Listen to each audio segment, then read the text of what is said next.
ఉత్తరప్రదేశ్లో యూపీ ముఖ్యమంత్రి ఆదిత్యనాథ్ చేస్తున్నటువంటి కొన్ని సంస్కరణలని కాంగ్రెస్ పార్టీ నేతలు నాయకులే భేష్ అంటూ ఆయన్ని మెచ్చుకుంటున్నటువంటి నేపథ్యంలో కాంగ్రెస్ పార్టీ నేతలు ఆదిత్యనాథ్ని మెచ్చుకోవడం ఇప్పుడు రాహుల్ గాంధీకి రుచించడం లేదు అనేటువంటి వార్త సోషల్ మీడియాలో చక్కర్లు కొడుతున్న నేపథ్యంలో ఈ అంశం మీద మనం విశ్లేషణ చేసుకునేటువంటి ప్రయత్నం అయితే చేద్దాం. ప్రస్తుతం మనతో పాటు ఉన్నారు ప్రముఖ రాజకీయ విశ్లేషకులు, ప్రముఖ సీనియర్ జర్నలిస్ట్ సిఎస్ రావు గారు. సార్తో మాట్లాడదాం.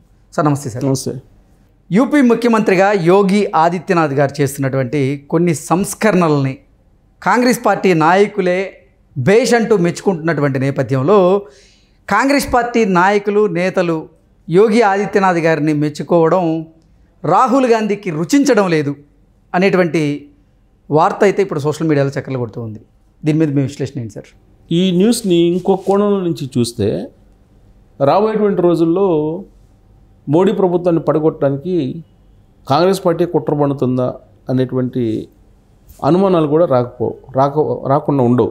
కారణం ఏంటంటే రాహుల్ గాంధీ వర్సెస్ నరేంద్ర మోడీ నడుస్తుంది. అవును, దేశవ్యాప్తంగా ఇదే కదా. వాళ్ళిద్దరు విదేశాలకు వెళ్ళినా అదే మాట్లాడుతున్నారు. విదేశాలకు వెళ్తే నరేంద్ర మోడీని టార్గెట్ చేస్తున్నారు రాహుల్ గాంధీ. మోడీ గారు విదేశాలకు వెళ్తే రాహుల్ గాంధీని టార్గెట్ చేస్తున్నారు. రాహుల్ గాంధీ వెళ్తే మోడీ గారిని టార్గెట్ చేస్తున్నారు. ఇదే నడుస్తుంది వాళ్ళిద్దరి మధ్య. రాహుల్ గాంధీ గారు ఈ మధ్యకాలంలో ఆయన ఎలక్షన్ ముందు చేసినటువంటి భారత్ జోడో యాత్ర కానీ న్యాయ యాత్ర కానీ ఇవన్నీ కూడా కొంచెం ప్రజల్లోకి బాగా వెళ్ళాయి. దాని ఫలితంగా కొన్ని రాష్ట్రాల్లో బాగా గెయిన్ అయ్యారు వాళ్ళు. అలాగే లోక్సభ ఎన్నికల్లో కూడా అధికారంలో రాకపోయినప్పటికీ బలమైన ప్రతిపక్షంగా కాంగ్రెస్ పార్టీ ఇప్పుడు ఉంది. అయితే నరేంద్ర మోడీ ప్రభుత్వాన్ని పడగొట్టే అంత బలం ఉందంటే లేదు. పోనీ పడగొట్టే పరిస్థితులు ఉన్నాయంటే అవి కూడా కనిపించట్లా. ఎందుకంటే ఎన్డీఏలో ఉండే భాగస్వామ్య పక్షాలు ఏవి కూడా కాంగ్రెస్ పార్టీ వైపు ర్యాలీ అయ్యేటువంటి పరిస్థితి కనిపించట్లా. పోనీ అలా అని చెప్పేసి కాంగ్రెస్ పార్టీకి బీజేపీకి సమదూరంలో ఉండేటువంటి పార్టీలు టీఎంసీ కానీ ఇలాంటివి ఏమైనా వస్తాయంటే అవి కూడా వచ్చే పరిస్థితులు కనపట్ల. కారణం ఏంటి? కాంగ్రెస్ పార్టీ బలంగా లేకపోవటం, కాంగ్రెస్ పార్టీలో కొన్ని లోకలకులు విభేదాలు ఇవన్నీ ఉండడం, ఐక్యత లేకపోవటం ఇండియా కూటమిలో ఇదే కదా. సో కాబట్టి ఇప్పుడు ఎన్డీఏలో చిచ్చు పెట్టాలి. ఎన్డీఏలో చిచ్చు పెడితే కనుక అది కూడా ఎన్డీఏలో కూడా ఎక్కడ బీజేపీలో పెట్టాలి, బీజేపీలో ఇంటర్నల్గా పెట్టాలి. అప్పుడు ఏమైనా వర్కౌట్ అయ్యే అవకాశం ఉందా అనే యాంగిల్లో కాంగ్రెస్ పార్టీ వెళ్తున్నట్టు కూడా కనిపిస్తుంది. ఈ మధ్యకాలంలో ఖర్గే యొక్క వ్యాఖ్యలు, ఖర్గే గారు చేసేటువంటి వ్యాఖ్యలను మనం గమనిస్తున్నట్టయితే కనుక రాబోయేటువంటి రోజుల్లో నరేంద్ర మోడీ గారు ప్రధానమంత్రిగా ఉండరు అనేది ఆయన కూడా ఈ మధ్య కాశ్మీర్ ఎన్నికల్లో ఆయన ప్రచారం చేశారు. ఆయన వయసు అయిపోతుంది, ఈ వయసు అయిపోగానే ఆయన తీసేస్తారు, ఆయన వారసులుగా గడ్కరీ వస్తారు, లేకపోతే యోగి ఆదిత్యనాథ్ వస్తారు, లేదంటే రాజ్నాథ్ సింగ్ వస్తారు, లేదంటే అమిత్ షా వస్తారు. ఇలాంటివన్నీ కూడా చాలా కాలంగా ప్రచారం జరుగుతున్నాయి. కానీ నరేంద్ర మోడీ గారికి నిజమైనటువంటి రైవాలిటీ ఆర్ఎస్ఎస్ రూపంలో కనుక చూస్తే యోగి ఆదిత్యనాథ్ గారు. కాబట్టి యోగి ఆదిత్యనాథ్ గారిని కనుక ప్రమోట్ చేస్తే బీజేపీలో చిచ్చు రేగే అవకాశం ఉంది అనేది బహుశా కాంగ్రెస్ పార్టీలో వాళ్ళకి ఉండవచ్చు. దాంట్లో భాగంగా ఈ మధ్యకాలంలో అనూహ్యంగా యోగి ఆదిత్యనాథ్ ప్రభుత్వాన్ని, యోగి ఆదిత్యనాథ్ తీసుకున్న నిర్ణయాల్ని ప్రశంసిస్తూ కాంగ్రెస్ పార్టీలో ఉండేటువంటి ఉత్తరప్రదేశ్ లీడర్లే మాట్లాడుతూ ఉన్నారు. వాళ్ళలో విక్రమాదిత్య ఒకళ్ళు, కాంగ్రెస్ పార్టీ సీనియర్ లీడర్, అక్కడ ఇంకొకళ్ళు కూడా ఉన్నారు కాంగ్రెస్ పార్టీకి సంబంధించిన సీనియర్లే.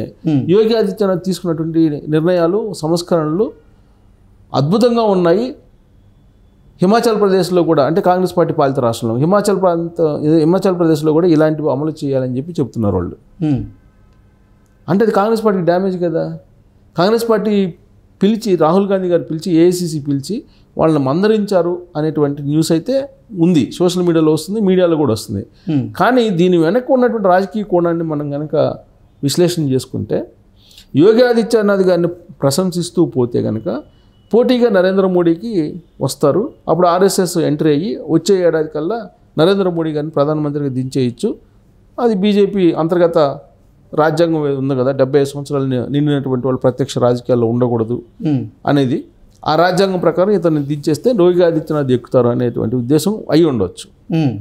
అందుకే యోగి ఆదిత్యనాథ్ గారు ఈ మధ్యగా తీసుకున్నటువంటి నిర్ణయాల్లో వివాదాస్పదమైన నిర్ణయం ఏదైనా ఉందనంటే ఏ షాపులన్నీ కూడా వాళ్ళ యజమాని పేర్లు, హోటల్స్లో కూడా షాపులు, ఏ షాప్ అయినా యజమాని పేరు, అక్కడ అమ్మేటువంటి వస్తువులు, తర్వాత మిగతా వివరాలన్నీ మొత్తం డిస్ప్లే చేయాలని చెప్పేసి అన్నారు. ఆ కావడ యాత్ర అనేటువంటి వచ్చినప్పుడు ఇది బాగా డిస్ప్యూట్ అయింది. ఆ సమయంలోనే ఈయన షాపులన్నింటిలో నీకు డిస్ప్లే పెట్టాలి, ఓనర్ పేరు కూడా పెట్టాలి అని చెప్పి. ఎందుకంటే ఆ కావడ యాత్రకి కొన్ని లక్షల మంది వెళ్తూ ఉంటారు. వెళ్ళినప్పుడు అక్కడ హోటల్స్ ఉండే ముస్లిం హోటల్స్, ఈ ముస్లిం హోటల్స్లో తినకూడదు అనేటువంటి ఉద్దేశంతో ఆయన ఈ డిస్ప్లే సిస్టమ్ పెట్టారు అనేది అప్పట్లో ఆయన మీద వచ్చినటువంటి రాజకీయపరమైన దుమారం. ఆ తర్వాత దాని మీద సుప్రీంకోర్టుకి వెళ్ళారు. సుప్రీంకోర్టుకి వెళ్తే సుప్రీంకోర్టు ఏదో కొన్ని ఆంక్షలు పెడుతూ డైరెక్షన్ ఇచ్చింది. ఇప్పుడు ఆ సుప్రీంకోర్టు నామ్స్ డైరెక్షన్ ప్రకారమే సుప్రీంకోర్టు ఏదైతే చెప్పిందో ఆ గైడ్లైన్స్ ప్రకారమే నీకు మొత్తం షాపుల్లో డిస్ప్లే చేయమని చెప్పారు. డిస్ప్లే చేయమని చెప్పి వినియోగదారులు ఎవరైతే ఉన్నారో ఆ వినియోగదారులు సంబంధించినటువంటి వాళ్ళకి ప్రయారిటీ ఇవ్వాలి. తర్వాత హోటల్స్లో కూడా సీసీ కెమెరాలు ఉండాలి ఎక్కడికక్కడ. వినియోగదారులు కూర్చునే దగ్గర కూడా ఉండాలి. అంటే హోటల్స్కి వచ్చిన వాళ్ళకు హోటల్కి వచ్చినటువంటి వాళ్ళ దగ్గర కూడా ఉండాలి సీసీ కెమెరాలు. అలాగే మిగతా షాపుల్లో కూడా వినియోగదారులు వచ్చింది అది కూడా ఉండాలి షాపుల్లో. సో మొత్తం మీద 360 degrees యాంగిల్లో నీకు సీసీ కెమెరాలు పెట్టడంతో పాటు మొత్తం షాప్ ఎదుట నీకు ఆ దుకాణం ఎదుట ఖచ్చితంగా డిస్ప్లే ఉండాలి, ఓనర్ నేమ్తో సహా అన్నీ ఉండాలి, డీటెయిల్స్, కంప్లీట్ డీటెయిల్స్ ఉండాలి అనేది నిబంధన పెట్టారు. ఆ నిబంధన ఎందుకు పెట్టారు అని అంటే ఫుడ్ ఏదైతే ఉందో దాని నాణ్యత కంప్లీట్ పోయింది. తర్వాత అడల్ట్రేషన్, కల్తీ పెరిగిపోయింది. దాన్ని అరికట్టడానికి ఈ సిస్టమ్ పెట్టారు అనేది నిదానంగా అక్కడ ఉండేటువంటి ప్రజలకు అర్థమైంది. అప్పటిదాకా దాన్ని ఏం చూశారు, హిందూ ముస్లిం కోణంలో చూశారు. కానీ ఇప్పుడేంటి, నీకు హోటల్స్ ఏదైతే డిస్ప్లే చేస్తున్నారో అక్కడ వాడేటువంటి వస్తువులతో సహా యజమానితో సహా పేరు పెడితే నీకు ఏదైనా అడల్ట్రేషన్ జరిగితే కనుక ఇమీడియట్గా నీకు సీసీ కెమెరాలో పట్టుకొని లోపల వేసేసిన పరిస్థితి. సో కాబట్టి ఇప్పుడు కల్తీ అనేది ఉత్తరప్రదేశ్లో తగ్గించేటువంటి దాంట్లో ఇది పెట్టారు, ఇది మంచి పద్ధతి అని చెప్పి కాంగ్రెస్ పార్టీ వాళ్ళే చెప్తున్నారు. చెప్తూ హిమాచల్ ప్రదేశ్లో కూడా దీన్ని ఇంప్లిమెంట్ చేయాలని చెప్తున్నారు. ఇంకోటి విద్యా సంస్కరణలు, యోగి ఆదిత్యనాథ్ విద్యా సంస్కరణలు బాగా ఫలిస్తున్నాయి. ప్రభుత్వ ఉద్యోగుల పిల్లలు కూడా గవర్నమెంట్ స్కూల్లో చదవాలి అనేటువంటిది ఒకటి పెట్టారు ఆయన. దాంతోపాటు అనేక రకాల విద్యా సంస్కరణలు ఆయన తీసుకురావటం జరిగింది.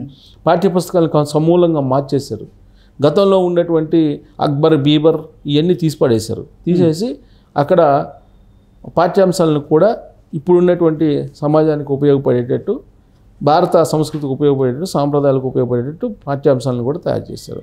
సో దీంతో ఈ విద్యా సంస్కరణలు కూడా యోగి ఆదిత్యనాథ్ చేసినటువంటివి హిమాచల్ ప్రదేశ్లో కూడా చేయాలని కాంగ్రెస్ వాళ్ళే చెప్తున్నారు. అంటే అత్యంత ప్రతిభ కలిగినటువంటి పరిపాలకుడు యోగి ఆదిత్యనాథ్ అని చెప్పేటువంటి ప్రయత్నం కాంగ్రెస్ పార్టీ చేస్తుంది. దాని వెనుకున్నటువంటి కుట్రకోణం ఏదైనా ఉంది రాజకీయంగా అని అంటే మోదీ గారిని దింపడమే, మించి లేదు. రెండో కోణం నుంచి చేస్తే. Okay sir, thank you.